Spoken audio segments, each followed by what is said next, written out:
사랑하는 형제자매 여러분, 안녕하십니까? 오늘은 요한복음 39번째 말씀입니다. 제목은 지옥에 대한 경고와 천국에 대한 희망입니다. 본문은 요한복음 8장 21절에서 30절까지의 말씀입니다. 오늘날 인기 없는 대표적인 설교 중에 하나는 지옥에 관한 설교일 것입니다. 지옥에 관한 이야기는 불쾌하게 느껴집니다. 잔인하고 두려움을 주는 그런 설교보다도 부드럽고 달콤한 설교를 해야 사람들이 즐거워하고 믿고 싶어 한다고 생각하기 쉽습니다. 어떻게 사랑하는 사람들에게 믿지 않는다면 너 지옥 간다, 그런 잔인한 말을 할 수 있겠는가 라고 생각하는 사람이 많이 있습니다. 그러나 진정으로 우리가 누군가를 사랑한다면 죽기 전에 지옥에 가지 않도록 단단히 경고를 하므로 지옥에 가지 않도록 도와야 할 것입니다. 나는 이 시간에 비장한 각오로 우리 주님이 말씀하신 지옥에 대한 설교와 지옥에 가지 않기 위하여 우리가 어떻게 믿어야 할 것인가를 말씀드리고자 합니다. 지옥에 대한 말씀은 천국에 대한 강한 소망을 줍니다. C.S. 루이스는 진정한 천국에 대한 소망을 갖게 될 때 이 땅에서 우리의 삶은 더욱 가치 있는 삶을 살게 된다고 했습니다. 이 설교를 듣는 여러분들은 본문 요한복음 8장 21절에서부터 30절을 자세히 읽어보고 여러분들이 사랑하는 사람들에게 지옥의 실제성을 알려주고 천국에 대한 소망을 갖도록 도와줄 수 있기를 간절히 바랍니다. 첫째, 지옥에 대하여 경고하신 예수님. 21절 말씀, 다시 이르시되 내가 가리니 너희가 나를 찾다가 너희 죄 가운데서 죽겠고 내가 가는 곳에는 너희가 오지 못하리라. 여기서 너희가 나를 찾는데 찾지를 못하고 죄 가운데 죽는다는 말이에요. 무슨 뜻이죠? 예수님을 찾기는 찾되 잘못된 동기로 예수님을 찾을 때 예수님을 만날 수가 없다는 것입니다. 예수님을 참된 생명의 떡으로 찾지 않고 그들의 육신의 배만을 위하여 예수님을 아무리 찾아도 예수님을 만날 수 없다는 뜻입니다. 성경에 예수님을 찾는 많은 무리들이 있으나 그들이 예수님을 찾는 동기는 예수님이 진정으로 주시고자 하신 것을 받고자 하기보다 그들이 얻고자 하는 것만 찾는 경우가 많이 있습니다. 그러므로 예수님은 그들에게 이렇게 말씀하십니다. 요한복음 6장 26절 27절에 예수께서 대답하여 이르시되 내가 진실로 진실로 너희에게 이르노니 너희가 나를 찾는 것은 표적을 본 까닭이 아니요 떡을 먹고 배부른 까닭이로다. 썩는 양식을 위하여 하지 말고 영생하도록 있는 양식을 위하여 하라. 이 양식은 인자가 너희에게 주리니 인자는 아버지 하나님께서 인지신 자니라. 오늘의 시대에도 예수님 찾는 자들 중에서 잘못된 동기로 예수님 찾는 자들이 정말 많아요. 그런 자들은 예수님 만날 수도 없고 하나님을 만날 수도 없고 죄 가운데 죽고 예수님이 가신 천국에 예수님이 가신 곳이 천국이죠. 예수님이 가신 천국에 갈 수가 없다고 그랬습니다. 잠언 1장 28절 30절에 보면 그때 너희가 나를 부르리라 그래도 내가 대답하지 아니하겠고 부지런히 나를 찾으리라 그래도 만나지 못하리니 대저 너희가 지식을 미워하며 여호와 경외하기를 즐거워하지 아니하며 나의 교훈을 받지 아니하고 나의 모든 책망을 없이 여겼으니라.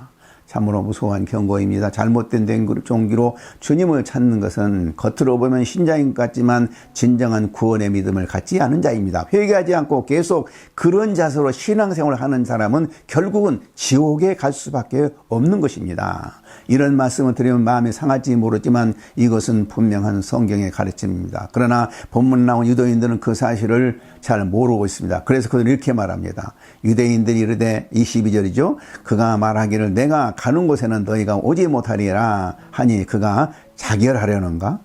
예수님이 말씀하시고 예수님께서 말씀하시는 참 뜻이 무엇인가를 알려고도 하지 아니하고 오히려 일부러 예수님의 말씀을 비난하고 곡해한 태도를 갖습니다. 응? 자기를 하려는가? 그러나 예수님은 친히 그들을 깨우치기 위하여 자세히 설명해 줍니다. 23절 24절에 보면 예수께서 이르시되 너희는 아래서 났고 나는 위에서 났으며 너희는 이 세상에 속하였고 나는 이 세상에 속하지 아니하였느니라. 그러므로 내가 너희에게 말하기를 너희가 너희 죄 가운데 죽으리라 하였노라. 너희가 만일 내가 그인 줄 믿지 아니하면 너희 죄 가운데 죽으리라.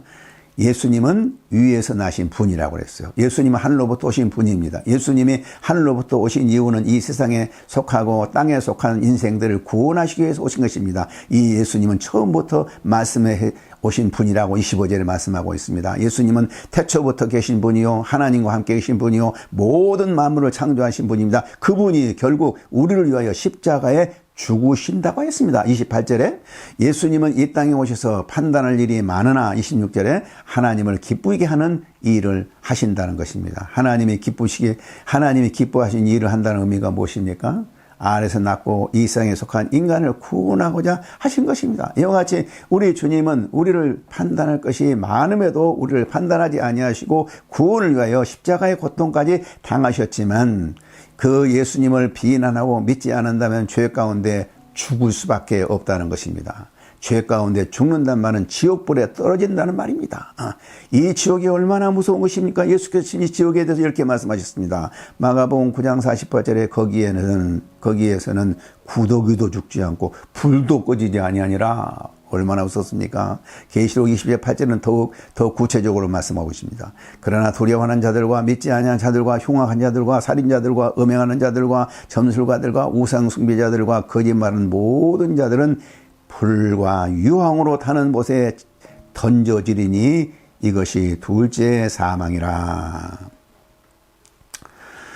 두 번째로 천국의 소망을 주신 예수님. 29절을 보면 나를 보내신 이가 나와 함께 하시도다. 나는 항상 그가 기뻐하시는 일을 행함으로 나를 혼자 두지 아니하셨느니라. 예수님께서 판단하실 만한 판단하지 않고 아버지께서 기뻐하신 일을 한다는 것은 곧 믿는 자를 천국에 이르게 하기 위함입니다. 하나님의 뜻은 아들을 보고 믿는 자마다 영생을 얻는 것이다. 요한복음 6장 40절에 말씀하셨습니다. 에스겔 18장 32절에 주 여호와의 말씀이니라. 죽은 자가 죽는 것도 내가 기뻐하지 아니하노니 너희는 스스로 돌이키고 삼갈지니라. 마가복음 미가서 7장 18절에 보면 주와 같은 신이 어디 있으리까? 주께서는 죄악과 그 기업에 남은 자의 허물을 사유하시며 인애를 기뻐하심으로 진노를 오래 품지 아니하시나이다. 이처럼 예수님은 하나님의 뜻대로 모든 믿는 자를 구원하기를 기뻐하신 분입니다. 그래서 24절에 그러므로 내가 너희에게 말하기를 너희가 너희 죄 가운데서 죽으리라 하였노라. 너희가 만일 내가 그인 줄 믿지 아니하면 너희 죄 가운데 죽으리라. 이 말씀도 만일 너희가 내 말을 믿으면 죄 가운데 죽지 않는다는 말을 강조해 주고 있는 것입니다. 예수님이 우리에게 천국에 대한 소망을 확실히 갖게 하신 보장은 친히 우리의 죄를 위하여 십자가에 들려 죽으셨다고 28절에 말씀하고 있습니다. 이 예수님의 말씀을 들은 자들 중에 이 말씀을 통해서 믿는 사람들이 많은 사람들이 믿게 되었다고 그랬죠. 30절에 이 말씀을 하심에 많은 사람이 믿더라. 본문에서 예수님은 아무 기적도 행하지 않았으나 말씀을 믿고 구원받는 사람이 많았다고 합니다. 기적을 바라고 신앙생활하는 사람들이 많이 있습니다. 그래서 어떤 기적이 일어나면 많은 사람들이 모여듭니다. 그러나 기적을 보고 믿는 사람들 중에는 기적을 통해서 보여주신 예수님이 어떤 분이신가를 믿기보다도 기적 자체만을 바라고 믿는 사람이 많습니다. 그런 신앙을 예수님은 인정하지 않았습니다. 그래서 예수님은 말씀을 듣고 믿는 자들을 기뻐하십니다. 로마서 10장 17절의 말씀에 이렇게 말씀하십니다. 그러므로 믿음은 들음에서 나며 들음은 그리스도의 말씀으로 말미암았느니라. 앞에서 살펴본 대로 예수님의 말씀 믿는 자들은 구원을 받지만 말씀을 믿지 않은 자들은 구원을 받지 못한다고 했습니다. 그러므로 내가 너에게 말하기를 너희가 죄 가운데 죽으리라 하였노라. 너희가 만약 내가 그인 줄 믿지 아니하면 너희 죄 가운데 죽으리라. 예수님도 많은 기적을 행하심으로 많은 사람에게 자신을 보이셨습니다. 보이셨지만 오히려 제자들에게는 말씀을 통해서 자신을 드러내심으로 믿는 데 도움을 주셨습니다. 마태복음 5장에서 7장의 산상수훈의 말씀이나 요한복음 13장에 17장의 다락방의 강화는 말씀을 통해서 제자들에게 큰 믿음을 갖도록 도와주셨습니다. 우리는 힘써서 말씀을 살피고 말씀대로 순종함으로 큰 믿음을 가져야겠습니다. 그리할 때 우리는 이 땅에서 구원의 은혜를 누릴 뿐만 아니라 하나님 나라의 소망을 가질 수가 있습니다. 내가 처음 예수님을 믿을 때 우리 일가 친척 중에 예수 믿는 사람이 나 외에는 한 사람도 없었습니다. 그러나 지금은 많은 가족 친척들이 믿게 되었습니다. 그래서 우리는 우리 믿는 가족과 친척들이 주일에 줌으로 교회를 시작했습니다. 주일 오후 10시 30분에 줌으로 교회를 시작했는데 88세인 형수님이 이 교회에 참석하는 걸 너무나 즐거워해요. 이 교회를 통해서 지옥에 가지 아니하고 천국으로 인도하는 역사가 일어나기를 바랍니다. 세 번째로 이 기회는 항상 있는 것이 아닙니다. 28절에 이에 예수께서 이르시되 너희가 인자를 튼 후에 내가 그인 줄 알고 또 내가 스스로 아무것도 하지 아니하고 오직 아버지께서 가르치신 대로 이것을 말하는 줄 아니라. 이 말씀은 굉장히 무서운 말씀이에요. 인자를 든 후에 자연적으로 모든 사람이 내가 그인 줄 아니라는 그런 뜻이 아니에요. 그 나중에 더 이상 구원의 기회가 없을 때야 이 복음을 알게 되는데 그때는 이미 늦은 것이라는 뜻이에요. 누가복음에 나온 부자와 나사로의 비유에서도 부자는 지옥에 가서야 그가 믿지 않아 지옥에 온 것을 보고 그 예수님을 믿지 않은 것을 후회했지만 때가 늦었다고 그랬어요. 그래서 살아있는 그 형제들에게 나사로를 보내서 믿게 해달라고 했는데 예수님 아브라함은 나사로가 아무리 가서 깨우쳐도 믿지 아니하고 모세와 선지자들이 기록한 성경 말씀을 배우고 말씀을 통해서 믿을 때 구원받아 지옥에 오지 않는다고 말씀하였습니다.